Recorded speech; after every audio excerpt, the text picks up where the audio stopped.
जिसने द्रौपदी को वेश्या कहकर उसका अपमान किया, उसी से द्रौपदी वस्त्रहरण के बाद मिलने क्यों गई थी? क्या ये एक और रहस्य है महाभारत का, या छुपी हुई कोई अधूरी कहानी?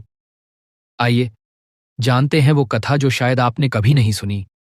महाभारत के सबसे शर्मनाक और पीड़ादायक क्षणों में से एक था द्रौपदी का वस्त्रहरण। कुरुसभा में जब धर्म का नाश हो रहा था, पांडव मौन थे, भीष्म असमंजस में, और धृतराष्ट्र अंधा, सिर्फ आंखों से ही नहीं, न्याय से भी।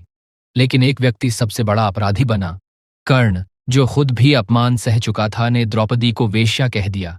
कहा, जिस स्त्री के 5 पति हों वो वेश्या ही होती है।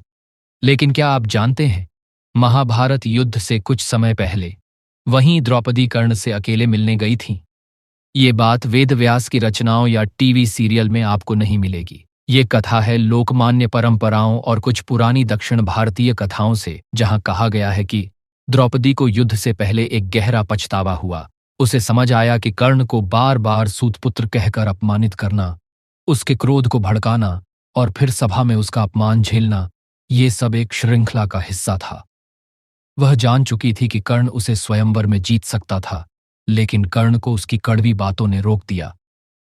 कुछ कथाओं में यह भी कहा गया है कि द्रौपदी के मन में कहीं ना कहीं कर्ण के लिए स्नेह था, परंतु समाज, मर्यादा और अहंकार ने उस भावना को दबा दिया।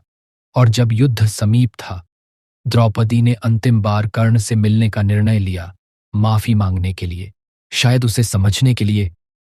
कर्ण से मिलने के बाद द्रौपदी ने कहा, मैंने तुम्हें पहचाना नहीं कर्ण, तुम सिर्फ सूतपुत्र नहीं हो, तुम एक महारथी हो, एक महापुरुष हो।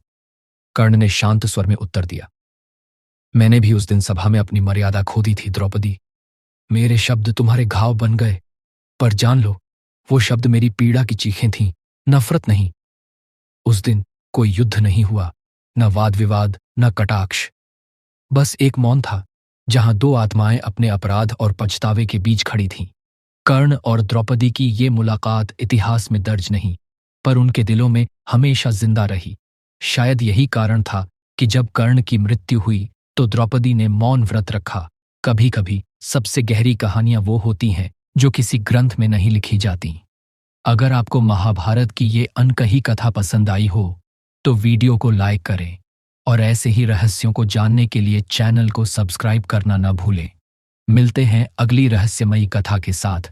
जय श्री कृष्ण।